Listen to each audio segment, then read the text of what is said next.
अस्सलाम वालेकुम गर्ल्स। अब आज हमने जो है लास्ट टॉपिक पढ़ना है टाइप्स ऑफ होलसेलर्स का, जो कि है manufacturer, retailers, branches and offices. ये वो कैटेगरी होती है जहाँ पे कुछ आउटलेट्स, कुछ ब्रांचेस जो हैं वो बना दी जाती हैं, जहाँ पे जो बायर्स और सेलर्स हैं वो इंडिपेंडेंटली डील कर रहे होते हैं। ठीक है, अगर किसी को कुछ लेना होता है वो डायरेक्टली कस्टमर जाता है और उस ब्रांच से या उस ऑफिस से जाके वो चीज़ जो है बाय कर लेता है। पहली बात तो ये हो गई। दूसरी बात ये है कि यहाँ पे ये रिटेलर वाली जो पार्टी है उसको ओमिट कर देते हैं और इंडिपेंडेंटली जो सेल एंड परचेज़ हैं वो कर रहे होते हैं। अब इसकी फर्दर दो कैटेगरीज़ हैं। नंबर 1 है सेल्स, ब्रांचेस एंड ऑफिसेस। ये वो है कि यहाँ पे inventory control, selling and promotion activities जो होती हैं वो मैन्युफैक्चरर परफॉर्म कर रहे होते हैं। और क्या करते हैं कि सच इंडस्ट्रीज़ में ये यूज़ होते हैं, जैसे lumbar and automobiles, equipment and parts. ये लोग सारी चीज़ें बना के रख देते हैं। और जैसे आप लोग देखो कार्स वगैरह के शोरूम में क्या होता है कि गाड़ी जो है वो बन के वहाँ रखी हुई होती है। तो फिर इस तरह की जो ब्रांचेज़ हैं या आउटलेट्स हैं वो इन तरह की चीज़ों में डील कर रहे होते हैं सेलिंग से। इसके अलावा एक और चीज़ जो लास्ट है परचेजिंग ऑफिसर्स। यहाँ पे क्या होता है कि ये भी सिमिलर ब्रोकर और एजेंट का रोल जो है प्ले कर रहे होते हैं, लेकिन ये किसका पार्ट होते हैं? बायर ऑर्गेनाइजेशन का पार्ट होते हैं। और रिटेलर्स की तरफ से समझ लो ये लोग जो है बाइंग एंड सेलिंग कर रहे होते हैं। जैसे लाइक एक होलसेलर की मार्केट है, वहाँ पे एक परचेजिंग ऑफिसर्स हैं। वो लोग क्या करते हैं कि उन्होंने कोई चीज़ ख़रीदनी होती है अपनी ऑर्गेनाइजेशन के लिए, तो वो जाते हैं और होलसेल रेट्स पे अपनी ऑर्गेनाइजेशन के लिए कोई ना कोई चीज़ें जो होते हैं वो बाय कर लेते हैं। नेक्स्ट जो हमने पढ़ना है वो इसके बैक वाला टॉपिक है wholesaler marketing decisions. Marketing decisions में आप लोगों को पता है कि हर कोई डिसीजंस जो है वो लेता है सेगमेंटेशन के रिगार्डिंग, टारगेटिंग, डिफ्रेंसिएशन और पोजीशनिंग डिसीजंस के रिगार्डिंग। इसी तरह होलसेलर्स क्या करते हैं, वो चाहते हैं कि मोर डिमांडिंग कस्टमर्स को जनरेट करें और ग्रो करें अपनी जो भी इंडस्ट्री में वो वर्क कर रहे हैं उसको। इसके लिए वो अपनी प्राइसिंग करते हैं, प्रमोशन करते हैं, डिफ्रेंसिएशन स्ट्रेटजी जो है वो यूज़ करते हैं और सेगमेंटेशंस करते हैं, जिस तरह से हम नॉर्मली अपने किसी भी प्रोडक्ट के लिए बाइंग एंड सेलिंग में कर रहे होते हैं। डिफरेंट मार्केटर्स जो होते हैं वो segmentation, targeting, differentiation, positioning decisions जो होते हैं बनाते हैं। उसी तरह से होलसेलर्स भी इसी तरह के मार्केटिंग डिसीजंस जो होते हैं वो ले रहे होते हैं। इसके अलावा एक और चीज़ यहाँ पे इन्होंने बताई थी कि मार्केटिंग मिक्स है डिसीजंस का। जैसे हमने रिटेलर्स का पढ़ा था वैसे ही होलसेलर्स का भी है।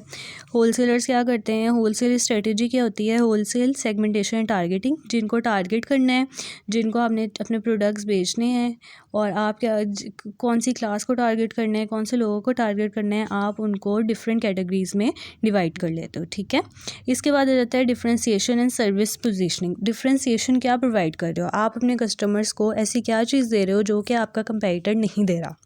सबसे ज़्यादा बात इसी में आ जाती है। इसके बाद आ जाओगे आप लोग इधर होलसेल मार्केटिंग मिक्स। यहाँ पे आ जाता है कि प्रोडक्ट एंड सर्विस असॉर्टमेंट, कौन से प्रोडक्ट्स रखने हैं, कौन सी सर्विसेज प्रोवाइड करनी है।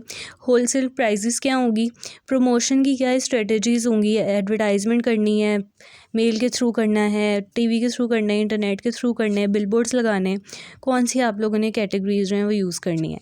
डिस्ट्रीब्यूशन, आपके होलसेलिंग की जो भी लोकेशन होगी वो क्या होगी, क्योंकि लोकेशन बहुत ज़्यादा इंपॉर्टेंट होती है। अगर आप इसको भी कंप्लीट करते हो और इसको भी कंप्लीट करते हो देन ही आप क्या कर सकते हो, क्रिएट कर सकते हो value for your targeted wholesale customers. यानी कि आप अपने रिटेलर्स को या जो भी आपके एंड कस्टमर्स हैं उनको टारगेट कर सकते हो, क्योंकि एट दी एंड आपका बिज़नेस इसी के साथ जो है वो लोकेट कर रहा होता है कि आपने अपने कस्टमर्स को खुश करना होता है। ठीक है, अब फर्स्ट जो है इसमें होलसेलिंग मार्केटिंग मिक्स, इसमें क्या है कि देखो जो प्राइस है वो सबसे ज़्यादा इंपॉर्टेंट डिसीजन होता है किसी भी होलसेलर का। इन्होंने अपनी क्या करते हैं ज़्यादातर होलसेलर, अपना जो प्रॉफिट मार्जिन होता है वो 7 to 10 रखते हैं। ठीक है, और क्या करते हैं कि बहुत दफ़ा वो लोग ना कस्टमर्स जनरेट करने के लिए अपनी प्रॉफिट्स भी बहुत ज़्यादा कम कर देते हैं। मतलब ये कि अपने कस्टमर जनरेट करने के लिए प्राइसेस को बहुत ज़्यादा लो कर देते हैं। ठीक है, इसके अलावा एक और चीज़ ये है कि देखो ऐसे स्पेशल मतलब वो देते हैं अपने कस्टमर्स को, ताकि एक जो रिटेलर है ना वो उनके पास रिटेन होके रहे, प्लस उसको एडवर्टाइजमेंट वगैरह जो है वो भी बता देते हैं या सिग्निफिकेंस बता देते हैं कि इनसे प्रोडक्ट लेने का फ़ायदा क्या क्या है रिटेलर्स को।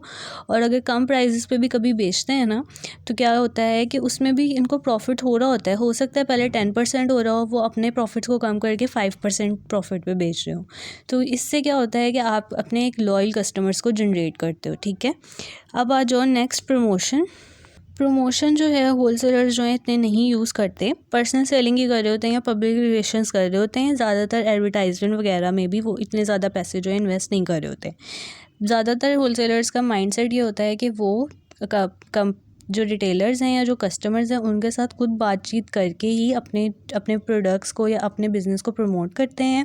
Different type of multimedia use नहीं करते। ठीक है, अब इसके बाद आ जाता है यहाँ पे एक और चीज़ थी डिस्ट्रीब्यूशन, और एक और यहाँ पे थी प्रोडक्ट एंड सर्विस असॉर्टमेंट थी। जो फर्स्ट वाला पॉइंट था उसमें यही था कि देखो आपने प्रोडक्ट्स जो हैं वो किस कैटेगरी के रखने हैं, जो कैटेगरी रख रहे हो उसमें कितनी वैरायटीज़ रखनी है, कितने कलर्स रखने हैं, कितने फ्लेवर्स रखने हैं। ठीक है, असॉर्टमेंट का मतलब यही होता है कि कितनी तरह के रखने हैं, किस तरह के रखने हैं, और क्वांटिटी क्या रखनी है, कैटेगरी क्या रखनी है, कलर्स क्या रखने हैं, प्लस के उनकी कितने नंबर ऑफ़ यूनिट्स रखने हैं। ठीक है, तो ये सारी डिसीजंस भी जो हैं होलसेलर जो हैं अपने प्रोडक्ट के अकॉर्डिंगली लेते हैं।